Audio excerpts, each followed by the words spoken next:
नमस्कार, सी न्यूज़ भारत देख रहे हैं आप। मैं हूं अखिलेश पांडे। वक्त हो चुका है न्यूज़ बुलेटिन का। इस बुलेटिन में हम खबरों की शुरुआत करेंगे बाराबंकी से, जहां एक ही परिवार के 11 लोग निकले इंटर स्टेट चोर। और फिर देखेंगे कि कैसे अधिवक्ताओं ने निर्भया कांड के 10 वर्ष पूर्ण होने पर श्रद्धांजलि अर्पित की। और साथ ही बात करेंगे मेरठ की, जहां जिला अस्पताल में नवजात बच्ची का शव मिलने से मचा हड़कंप। ऐसी और भी तमाम खबरों पर आई विस्तार से करते हैं चर्चा।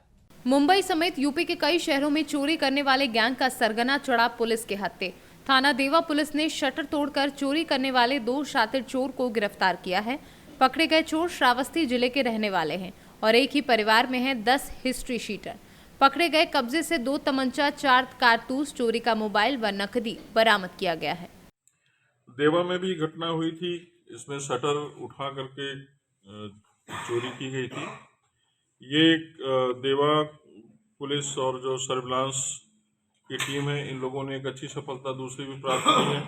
ये क्षेत्राधिकारी नगर की अगुवाई में और हमारी सर्विलांस टीम और देवा के जो इंस्पेक्टर और उनकी टीम ने मिलकर के एक बहुत बड़ा अंतर्राज्यीय गैंग इन्होंने क्रैक किया है, जो शटर को तोड़ता है। और गाड़ियां, मोटरसाइकिल वगैरह से और अपने 4 व्हीलर्स से भी ये लोग वॉच करते हैं। और इनका घटना कारित करने का समय लगभग सुबह रहता है, जब जनरली पुलिस के लोग या और लोग वापस होने लगते हैं। और ऐसे घटना कारित करते हैं, लोगों को लगेगा कि शायद कोई व्यवसायी ही अपना दुकान खोल रहा होगा।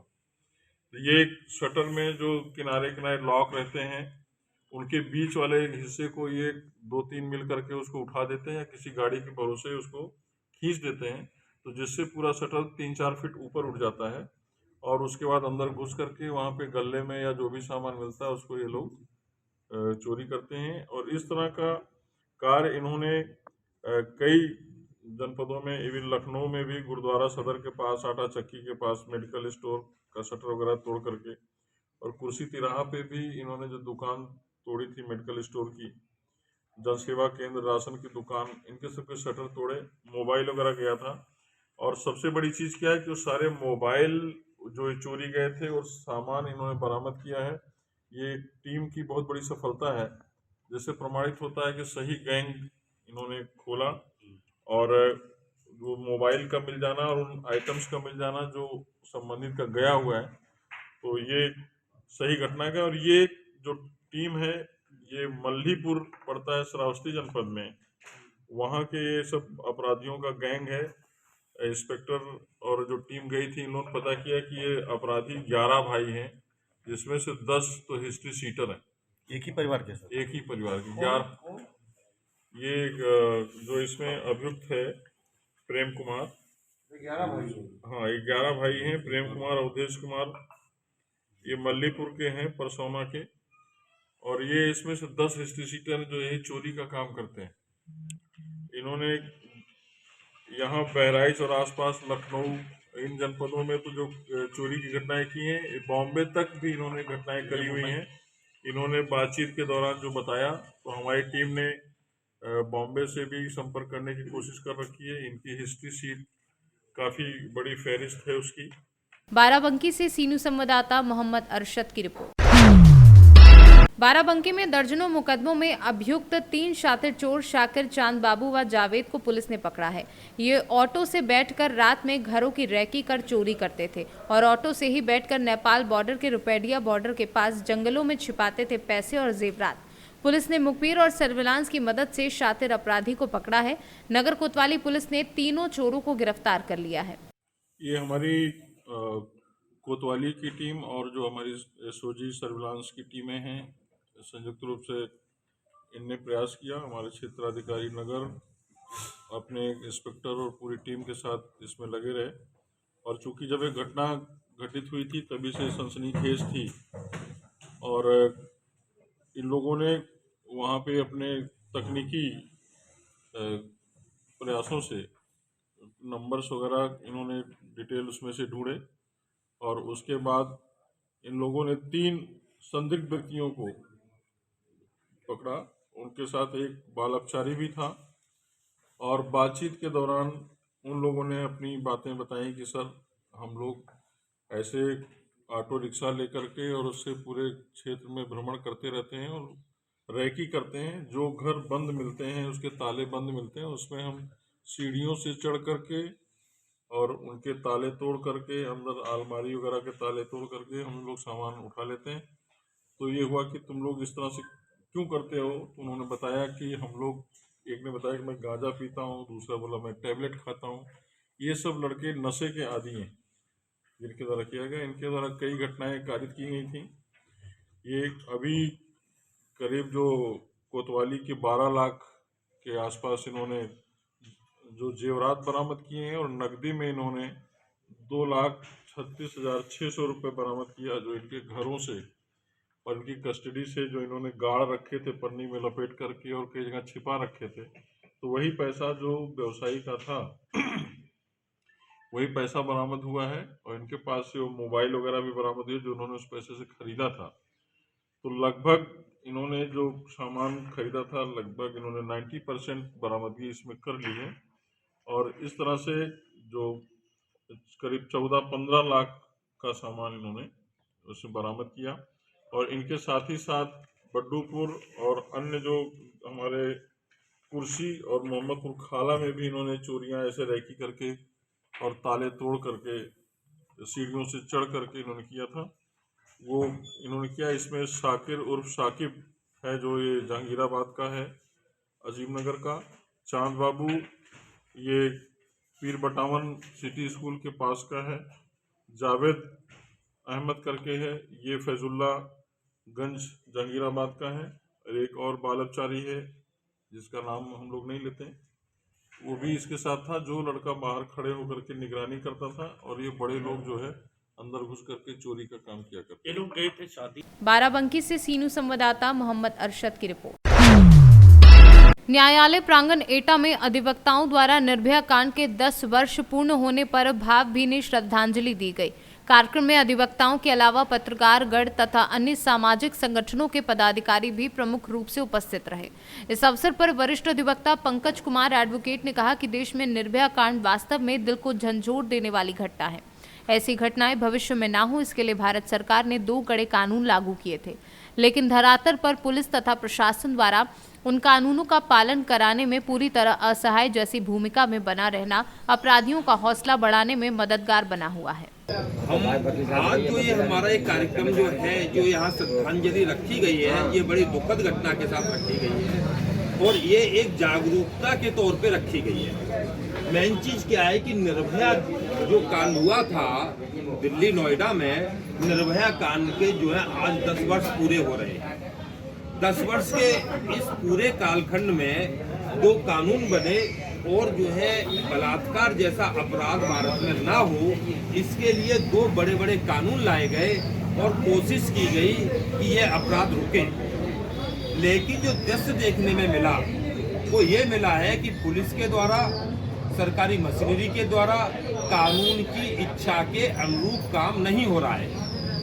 बाबा साहब ने कहा था कि संविधान कितना भी अच्छा क्यों ना हो, वह तब तक अच्छा नहीं होगा जब तक इसको चलाने वाले लोग अच्छे नहीं होंगे। इसी तरह ये दोनों कानून को चलाने वाली सरकारी जो मशीनरी है, स्थानीय एटा स्थान की जो मशीनरी है, जिला की जो मशीनरी है सरकारी, चाहे वो पुलिस हो, चाहे अन्य कार्यपालिका हो या अन्य जिम्मेदार संस्थाएं हों, ये सभी का जो काम है वो जो है गैर जिम्मेदाराना है, आपराधिक है।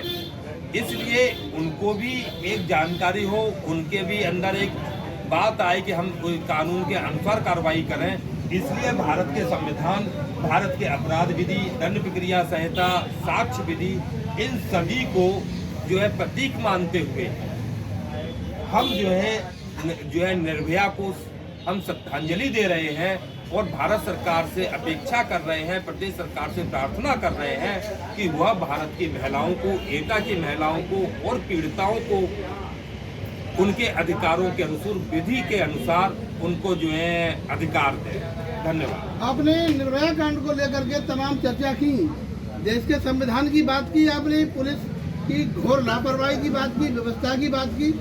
मैं आपसे एक और इससे आगे की बात पूछना चाहता हूं कि अगर इस पूरे प्रकरण पे जो नई नई घटना रोजाना घट रही है, निर्भया जैसे लोग हमारे से कांड हो रहे हैं, इन पे अगर पुलिस का यही रवैया रहा और कोई कार्रवाई विधि सम्मत नहीं हो सकी, पीड़ितों को न्याय नहीं मिल सका, तो फिर आप आगे क्या करेंगे? हम जो है विधि के अनुसार होने वाले सारे काम कर रहे हैं। भारत का संविधान और भारत की विधि बहुत सही बनी हुई है, लेकिन इन विधि के अनुसार जो कार्रवाई नहीं हो रही है, उसके बाद अभी हम स्थानीय स्तर पर जागरूकता चला रहे हैं। इसके बाद हम इलाहाबाद हाई कोर्ट में जनहित याचिका डालेंगे, माननीय उच्चतम न्यायालय में हम जनहित याचिका डालेंगे। हमको नागरिक, भारत के एक जागरूक नागरिक होने के नाते भारतीय संविधान में हमको जो अधिकार और हमको जो जिम्मेदारियां सौंपी गई हैं, हम अपनी जिम्मेदारियों का भरपूर प्रयास करें। आज निर्भया कांड के 10 वर्ष पूर्ण होने पर हम अपनी पीड़ित बेटी को श्रद्धांजलि दे रहे हैं। हम भारत के संविधान, आईपीसी, सीआरपीसी, एविडेंस एक्ट, इन सब के सामने उनको श्रद्धांजलि दे रहे हैं कि भविष्य में इस टाइप की कोई घटना ना हो।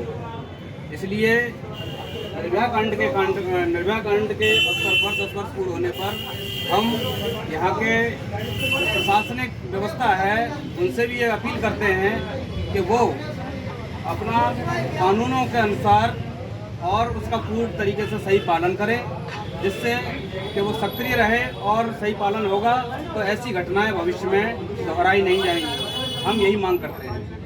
मेरी बेटी मिलावली से डेटा बी फाइनल की परीक्षा देने के लिए आई थी। रास्ते में मेरी बेटी का अपहरण कर लिया गया, जैसे निर्भया बेटी का कर लिया गया था, उसको जान से मार दिया गया। अब 10 वर्ष हो गई है, उसी तरह से मेरी बेटी 6 महीने हो गई, अभी तक मेरी बेटी का कोई भी पता नहीं चल रहा है। मैंने शासन को कहा, मुख्यमंत्री जी को, डीजीपी को और कहा गया राज्यपाल को, डीएम साहब को, एडीएम को और एसडीएम को। आपने एफआईआर कराई इस मामले में? एफआईआर कराई मैंने, सभी के पास गए, मुख्यमंत्री के पास गए, पैरों से पड़े, लेकिन अभी मुझे कुछ भी न्यायालय नहीं मिला। मेरी बेटी मारती है या जिंदा है मुझे कुछ भी नहीं पता चल रहा है। मैं सभी लोगों के पास जाते हैं, लेकिन मुझे कुछ न्याय नहीं मिल रहा है। अब आप क्या चाहती हैं प्रकरण पे पूरे पे? मेरी बेटी, मुझे न्याय मिलना चाहिए। मेरी बेटी को दिखाना चाहिए कि मेरी बेटी मरी कि जिंदा है। मुझे कोई पता नहीं है, सारे लोग पता नहीं चल रहे कि क्या कर रहे हैं, क्या नहीं कर रहे हैं। पुलिस क्या कर रही है? कोई कार्रवाई नहीं कर रही है मेरी पुलिस। एटा से सीनू संवाददाता लखन यादव की रिपोर्ट। मेरठ के जिला अस्पताल में नवजात बच्चे का शव मिलने से हड़कंप मच गया है। इमरजेंसी के पुरुष शौचालय में ब्लड स्पॉट मिलने से लोगों ने डॉक्टर को सूचना दी। डॉक्टर और पुलिस ने मौके पर जाकर देखा तो नवजात का शव पुरुष टॉयलेट के अंदर पड़ा मिला।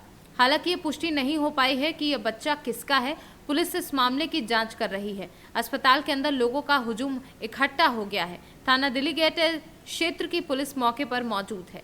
डॉक्टर साहब, एक नवजात शिशु शौचालय के अंदर मिला है, क्या पूरा प्रकरण है? कुछ इसके अंदर पता चला क्या है? इसके अंदर जो ये था जी, मैं तो 2 बजे ड्यूटी पे आया था। ड्यूटी पे आने के बाद जब है मरीजों को मैं देख रहा था, उसी समय जो है कोई जो लोग थे मरीजों के तीमारदार, वो टॉयलेट में गए। यहाँ का जो पुरुष टॉयलेट है ओपीडी के पास में, वहाँ उन्होंने देखा कि एक खून पड़ा हुआ था। तो उन्होंने जब दरवाज़ा खोला, दरवाज़ा खोलने के बाद उन्होंने देखा कि वहाँ एक मृतक बच्चा टॉयलेट के अंदर फंसा पड़ा था, जिसकी सूचना उन्होंने तुरंत आके इमरजेंसी में दे दी।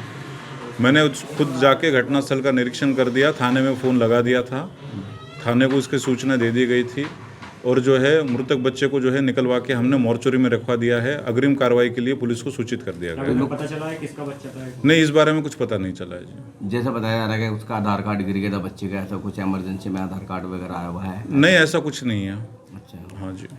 अच्छा, मेल है फीमेल है बच्चा? बच्चा जो है महिला है, फीमेल है जी। मेरठ से सीनू संवाददाता नवनीत कुमार की रिपोर्ट। एक बार फिर से रोटी पर थूकने का वीडियो सोशल मीडिया पर वायरल हो रहा है। इस बार ये वीडियो मेरठ के मवाना थाना क्षेत्र के कस्बा मवाना के एक रेस्टोरेंट का है। वीडियो में साफ तौर पर देख सकते हैं कि किस तरह से रेस्टोरेंट में रोटी बनाने का कारीगर रोटी बनाते समय उस पर थूकता हुआ नजर आ रहा है। फिलहाल आपको बता दें कि सोशल मीडिया पर वीडियो वायरल होने के बाद मवाना थाना पुलिस वायरल वीडियो का पता लगाने में जुटी है कि ये किस रेस्टोरेंट का वीडियो है। थाना मवाना प्रभारी का कहना है कि वायरल वीडियो का संज्ञान ले लिया गया है। जल्द ही मामले में जांच कर कार्यवाही की जाएगी।